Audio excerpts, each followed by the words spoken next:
Hello everybody, this is Richard, your host for today's webinar. I will get going in just a minute or two. I can see attendees now starting to come in quite some numbers, so we'll get going very shortly. I'm just going to allow another minute or two for the last few people to join us. Thanks.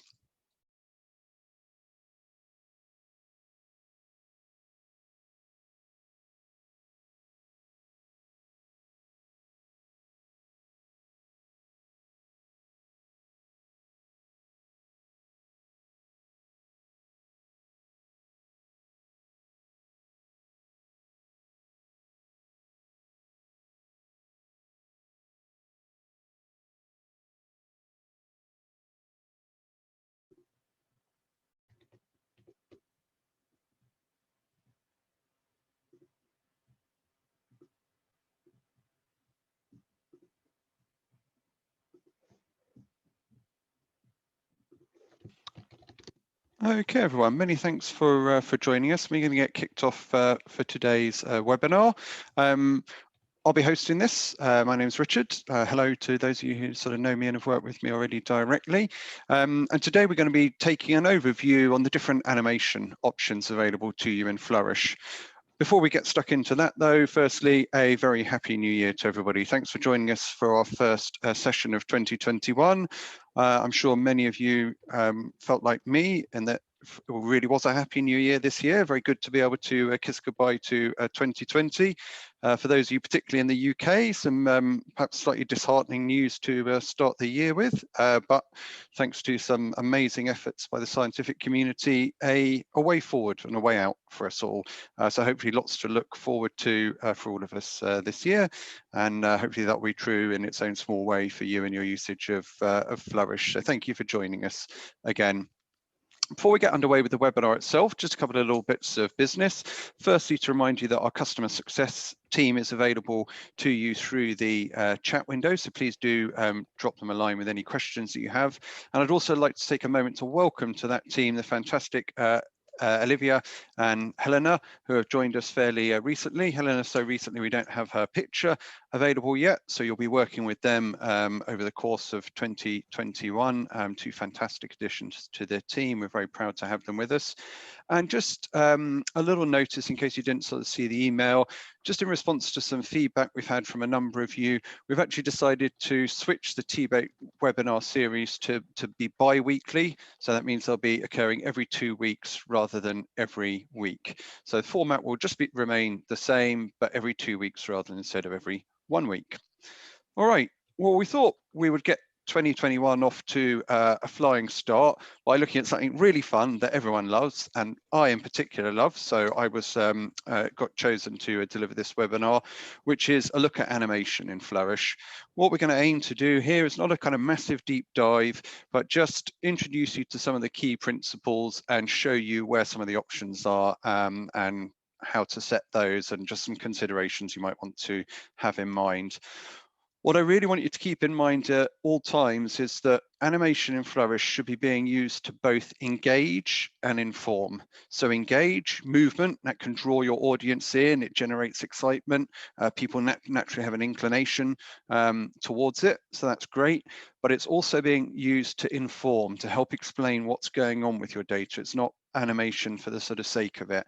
And hopefully you'll get a good flavor of that during today's session.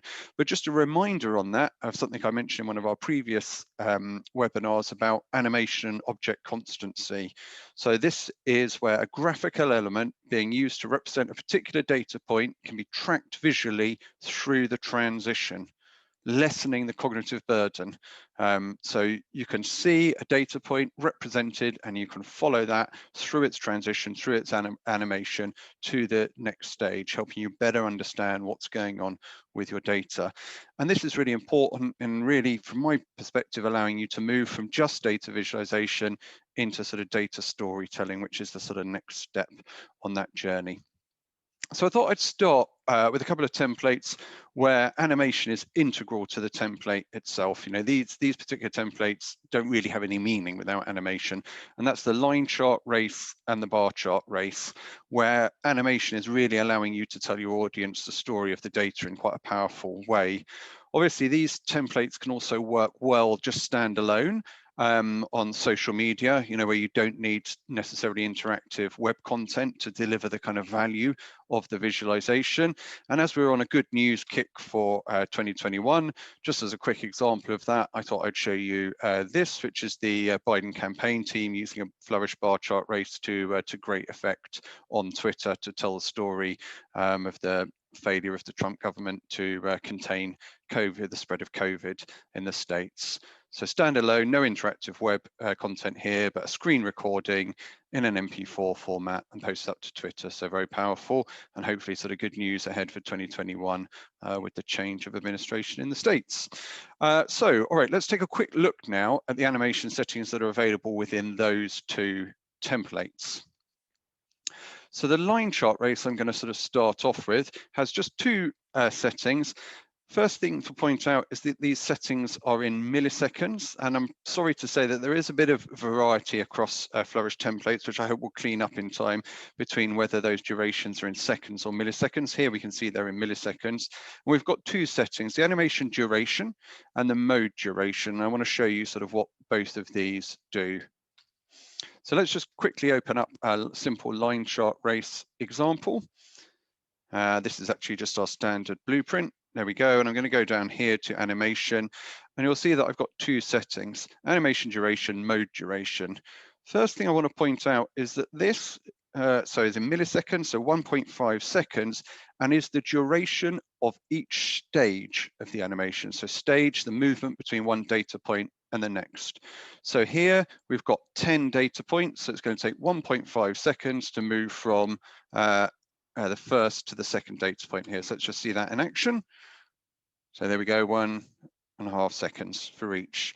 So I can kind of change that. So if I take that to 100 milliseconds, that's now going to be super fast. If I change it to 10,000 milliseconds, it's now going to be super slow.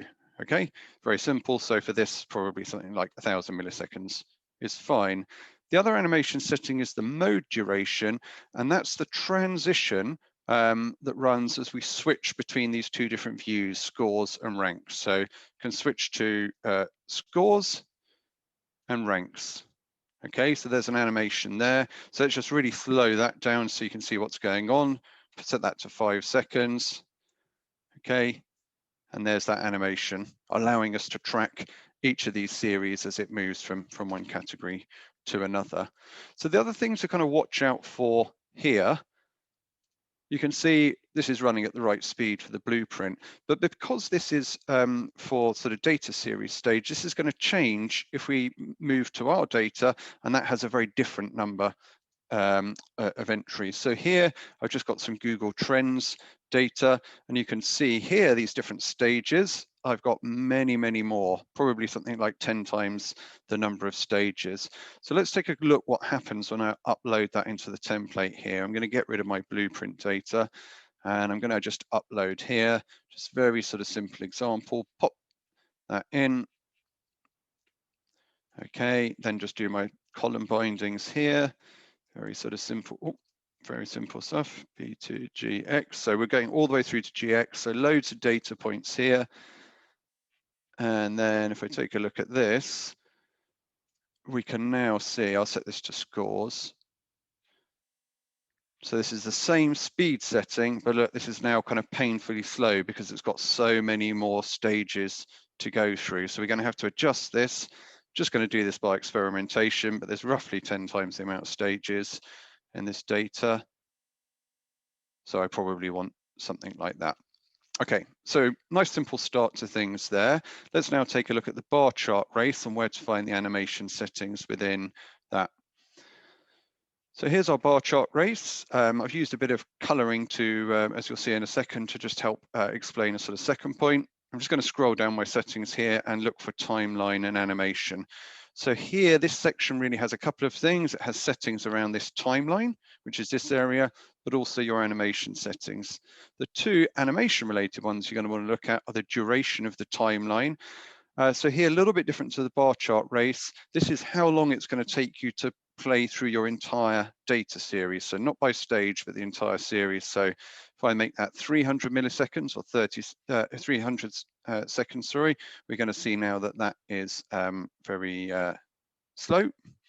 Or if I make it really, really fast, we're going to see it absolutely sort of flies through there. So nice sort of simple setting there. But as you sort of saw me nearly caught out there, this is in seconds rather than milliseconds. So let's set that to 30. Our other setting is actually going to allow us to control the animation speed of these bars moving position. And you can see here, I've got it set very quickly. So if we watch Brazil, it's just sort of flicking up and jumping through. Let me just show you that. So watch Brazil, which I've picked out here in red. As it moves up, it just sort of jerks up very quickly. If I change that now to something kind of really quite slow, I'll just go back to the beginning of my timeline. You'll see now the transition of the bars is, oh, I just need to come out of that box, is nice and smooth. So let's just watch that again. And now watch Brazil. The transition of the bars now happens over a lot longer period. So it's got a bit of a smoother effect. So you can play around with that setting again to get the effect that you want there. So simple stuff, nice and easy. And just watch out for this thing if you're working across those two templates.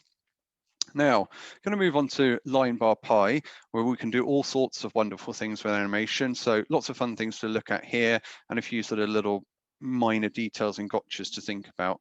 Firstly, just to point out that really when we think of animation in the line bar pi template, there's two elements really. The drawing of the chart, but then also the morphing, if you like, of the chart within stories mode. And we're going to control both of those things with the animation duration setting. So it's going to set both the duration of the drawing of the chart, which I'm just going to sort of show you quickly here. So I've just got a simple chart. Regular attendees will recognize this data set. It's our UK energy trends data. And you can see here that chart draws out as we come onto the screen. So I'm just going to, kind of make that a little bit clearer. Let's just increase this and then refresh. So that this is in milliseconds. So I set it to 10,000 milliseconds or 10 seconds. And we're now going to see that that draws out nice and slowly there. So it's very easy. And obviously we could make this super short as well. 100 is probably going to be even too quick to see. Let's just do a quick refresh here. Nice and short. And you can turn off this animation on load, which is what we're looking at here, the loading animation. Oh, I refreshed before my change had taken place. Sorry, my internet connection here at home isn't the best. Let's give that a moment, refresh that. You'll see this animate on load setting as well, so we can turn that off. So that's the animation as it draws when we enter. But we've also got, it's also controlling the speed of the morphing of the chart in stories mode. I'm just going to show you a little example of that here in stories mode. We've actually got three charts, all based on the line bar pi template, all with the same data. And in stories mode, and I suggest pick a line and watch what happens to it. Maybe petroleum, we'll see those morph into place. And this is this object constancy I'm talking about. It allows us to understand what's happening with our data. So where does petroleum fit in the overall sort of picture? Well, let's go to the next slide. And we now morph over that set period with the animation duration into a stream graph, and we can see petroleum sits here. And then we can do that again as we morph into a column chart. So there's all those dots that were on our chart, and they now morph into place in a new visualization style, allowing us to sort of follow these things all the way through the different sort of visuals. So that's great. So we can do that, and we control the speed of that here with animation duration. However, it's worth keeping in mind that we might not always want our charts animating or morphing together in this sort of stories mode. And I've just created a quick example of that here, where we're going to be looking at two totally different unrelated charts. So here's our old trend, UK energy trends. The next chart in my story isn't this sort of same data. It's something kind of quite different, but I want to move on to something different. I'm now going to click next. And you can see we've got some animation sort of going on. It's not really kind of morphing together, but the x-axis and y-axis are animating into place. We've got a kind of fade effect as well. And to me, I think this is creating something a little bit misleading here. I don't really like this effect in this instance, because these are just totally different charts. I don't want to suggest a sort of relationship between them. So if you've got that, but you don't want it, that's quite easy. Let me just close a few of my tabs here. I'm just going to open up the two charts in question. So just here in new tabs, and this is a good way to work in stories mode. I'm going to go to my animation settings here. And to fix this, I'm actually going to turn my animation down to 0. So there we go, that's down to 0. And in my other one, animation, turn that down to 0. And let's just refresh this, just so we've got a version with those changes taking place. Pop that into preview mode. Okay, and now my chart is just appearing statically. And when I move to the next one, I don't have an animation. And I think here, where we've got two different charts, I think that's a sort of cleaner way to do it. So something to kind of keep in mind there. Set that animation duration down to 0 if you do want to sort of change that morphing together in stories mode. Okay, a couple of other sort of points around animation in line bar pie template. As you can see, we've got this setting here, only animate series with the same name. So what's this doing and why is this kind of relevant in the world of animation? So firstly, when this is switched on, which it typically is by default, Flourish is only going to try to animate series that have the same name. In other words, the same column header in your data. So just going back to this example that I showed a few moments ago, let me just refresh that. Okay, so these are 3 different charts we're looking at, but for all of them, the column headers are the same. They're these energy output types or energy sources, petroleum, gas, natural gas, and so on. So when Flourish animates, it said only animate if you're the same heading or the same series. So these are animating. So that's, if you like, the sort of default state of things. What you can do, though, as you see, is you can switch it off. And if you switch it off, then Flourish will also attempt to animate series that have different names. Now, on is the default setting because animating series with different names can cause sort of misleading effects. So here's an example of what I would call a kind of misleading effect with the animation. What we're going to be looking at here is 2 different charts. This is just sort of dummy data to illustrate a point. And we're going to see that these 2 different charts have completely different metrics. So chart 1, apples, oranges, bananas, and grapes. And chart 2 is in not fruit, but vegetables. Now, as I transition from chart 1 to chart 2, look, these lines morph into place. They animate nicely and change color. It looks quite elegant, but unlike the energy data that we were looking at, these 2 data sets aren't related. This is not the sort of same thing. And so having one sort of morph into the other is not really furthering our understanding of what's going on here. It's probably kind of confusing things. So that's created with this sort of switched off, but we don't really want that, okay? So that's why by default, we normally have this on. However, there are, of course, areas where we do want to animate between series that have different names. So here's an example of series with different names. So we've got, mark scores for natural beauty, quality of flag, and hummability of national anthem. You may spot this is also dummy data. Let me just show you that in action here. So here we go. We're just firing up, and we've got a column chart here. Number of different countries and their ratings across, a sort of series of categories here. So probably what we want our user to be able to do is switch between these different different categories and see how countries kind of compare. At the moment, I've got my animation setting onto the default only animate series with the same name. So what happens when I switch between those categories is the chart kind of doesn't sort of animate in this morphing sense. It just sort of redraws.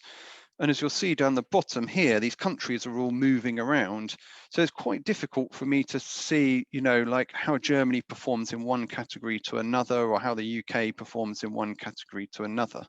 Only animate points with the same name, but look, these are the categories we're switching between, and they all live in different columns in our data. So I'm going to tell Flourish, actually, please animate even if the columns have different names. And now watch what happens as we move through. So UK difficulty of languages here. Let's see how it goes for hummability of national anthem. And we can now actually sort of see that move into place. So visually, very easy to see that, you know, difficulty of language, UK scores less, but for hummability of national anthem, it scores higher. And I've picked out the UK here, but of course we can see the same for all of these countries. They're just moving sort of nicely into place. So that's one instance where we might want to sort of change this setting. And just another example of that here is back to our old friend, the energy data set. Here we're showing it as a donut chart, and we've got a time slider, so we can play that through time, which is nice. So we can see the changing proportions over time. So let's just do that. Before we do that, let me show you my animation setting, which again is the default, only animate series of the same name. I play through, so there's 1995. 2000, and similar to that last example, look, it's not kind of doing this nice morph that allows me to see elegantly how things are changing. It's just doing this kind of redrawing type animation. So that's not particularly nice or particularly informative. I'm just going to roll this back to time slider. So I'm going to change my setting. Now, you know, animate series that have the different name as well. Again, we can see here the different name is our column headers are years because they're dates. So these are different. 2015 is different to 2019, but we still want to animate them. So we change that setting, and now we go play.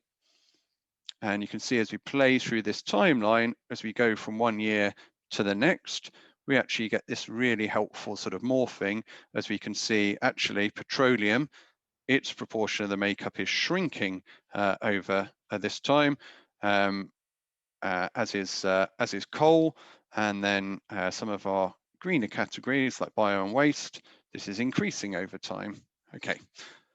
All right, so that's why that exists. So moving between data in different columns to animate nicely, we might need to switch that off. A couple of notes on that, which is some of this is also sort of covered in one of our previous webinars using charts in stories. So check out that recording on YouTube for more. And also just a kind of piece of kind of guidance from me would be just to experiment with these settings when you're working with Flourish in stories mode to get the effect that you're after, but which you know, really helps visually tell the story of your data. Okay, we're going to move on to another template here, and the scatter template. Animation here works really nicely, but a gotcha that people often trip up on is that the template needs to know what to animate based upon, and we need to sort of specify this, and quite often we see sort of customers not specifying this and it not animating the way they expect. So we're going to want to typically set the name column to let Flourish know what it is that we're trying to animate. And then once we do, we've got a couple of settings that we can play around with. The animation duration, so that's going to be the length of the animation. And then the animation stagger, which I would say we don't see people sort of use all that often. I don't think people are aware necessarily of this or how it works, can create a really nice and helpful effect. So I thought I'd kind of cover that here. All right, so let's first take a look at this issue of it not animating when it should do. So here we're looking at a visualization based on our sort of scatter blueprint, our Rosling style scatter chart, where we're looking at life expectancy versus GDP per capita.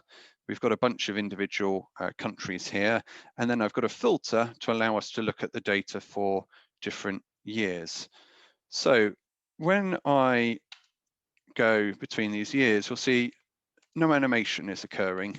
It's just switching, kind of doing a hard switch between the different views. So there's 1985, and there's where people end up in 2015.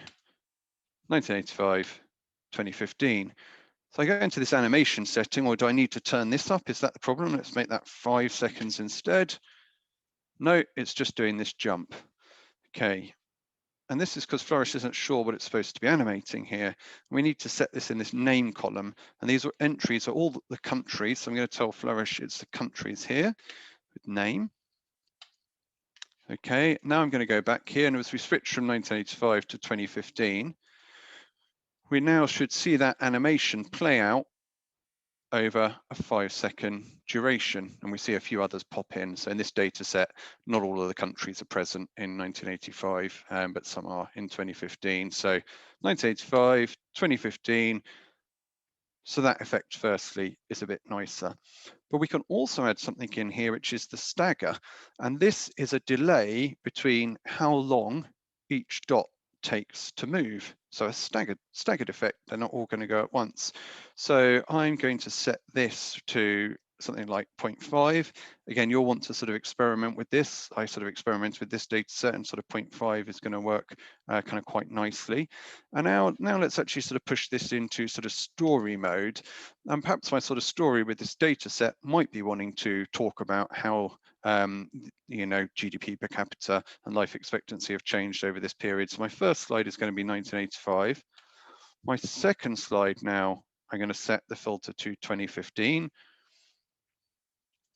Okay, and now let's just sort of take a look at that. So as I go through, I'd introduce my data here. Here's what's going on within in 1985. My next slide is 2015. And now we should see this animation. Can you see these bubbles now go step by step for each country? I've deliberately done this kind of quite slow. You might want to sort of speed it up. But as you'll see, with this, it's a little bit easier to follow these objects and see what's going on, and to pick out, for example, the massive growth of Ireland, as we saw that sort of go on that sort of very big move all the way across. Norway, huge sort of growth. Look at this. Who's this? Luxembourg.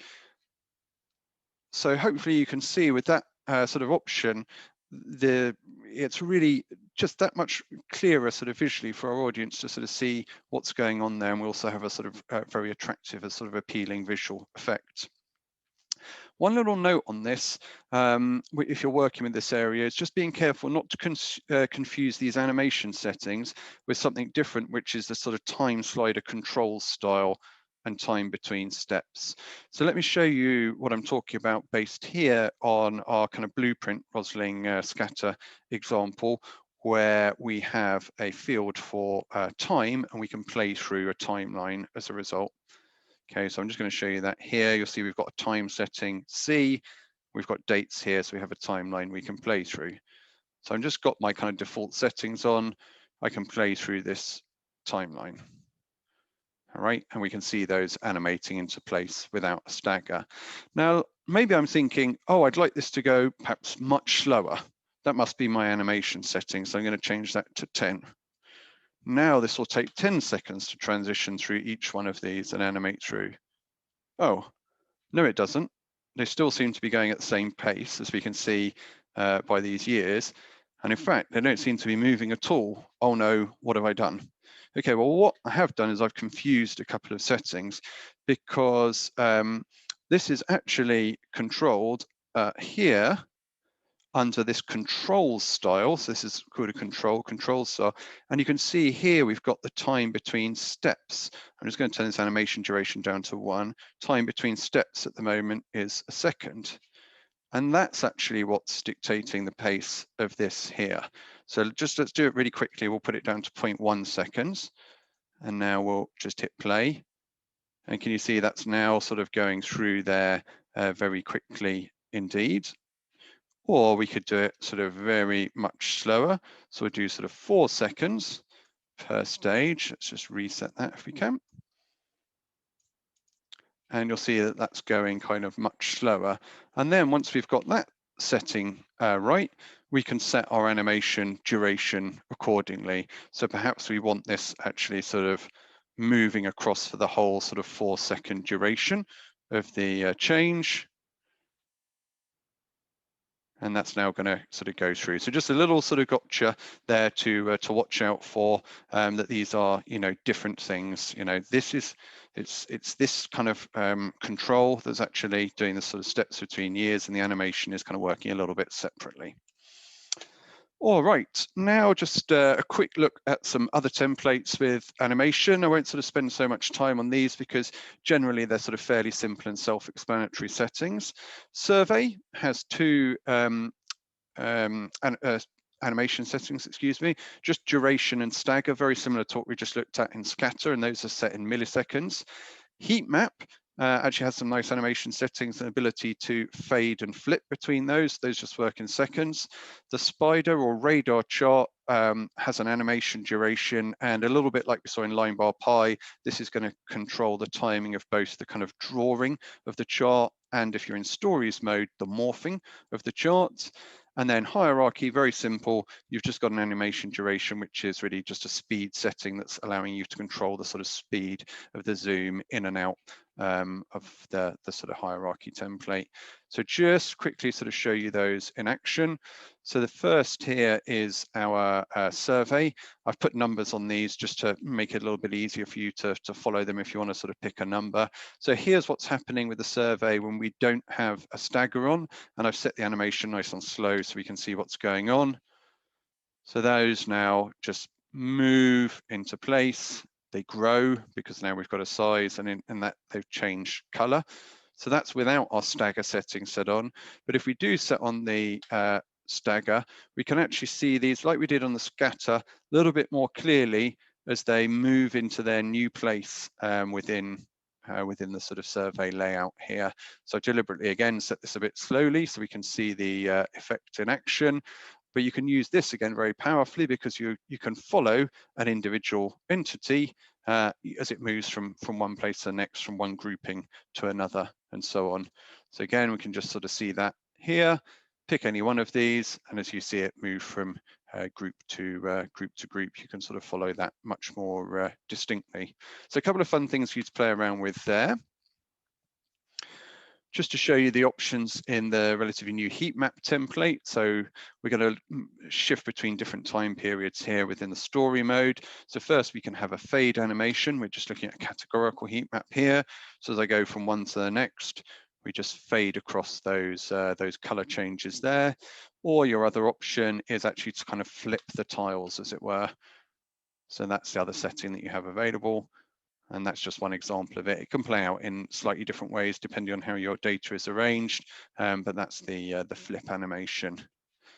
Just going on to the spider or radar chart. So here is the draw animation, again set to sort of fairly slow, 5 seconds. So we see that nice and elegantly kind of come into place.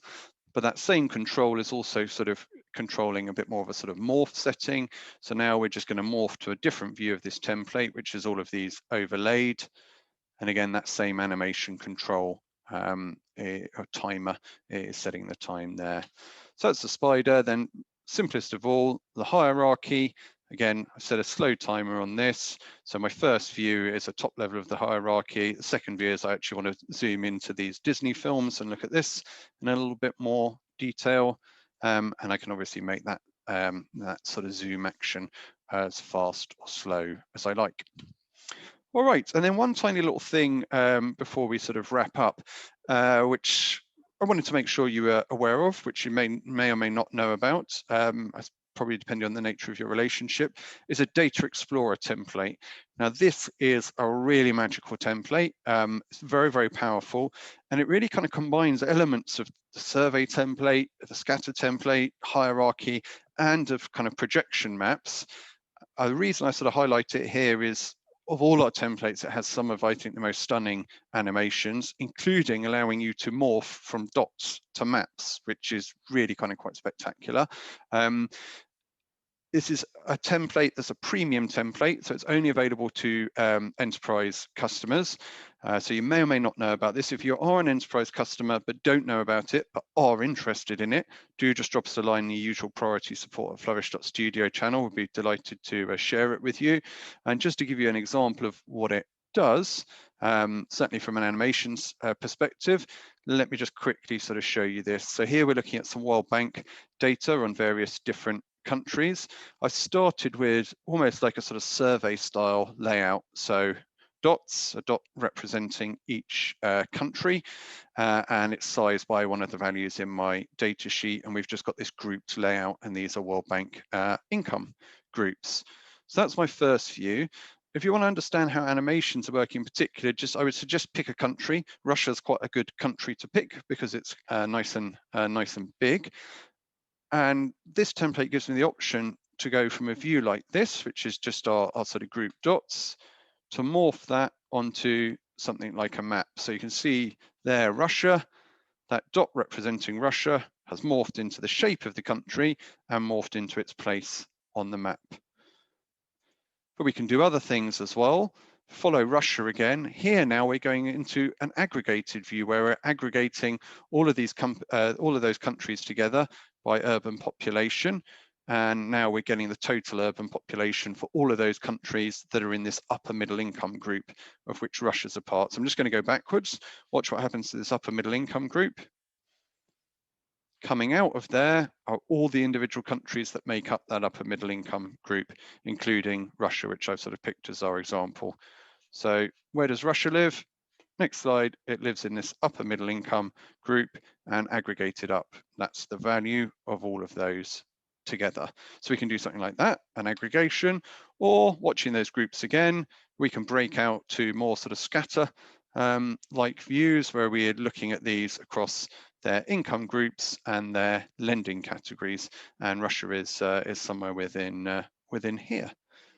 Okay, so as I say, if that's of interest to you and you're an enterprise customer, do just drop us a line. I think that's it from me today. As ever, a massive thank you to you for joining us. I hope that's been useful and informative and gives you some fun things to play around with. Do experiment with those various settings and drop us a line if you need any help. And you can reach us as ever at prioritysupport@flourish.studio. Last thing for me to say, I started with this, I'd like to sort of finish with it, is wishing you all a very happy new year. We're really looking forward to working with you in 2021. We think it's going to be a very exciting year for Flourish. Lots of good stuff we're looking forward to delivering to you. So thank you very much for supporting us.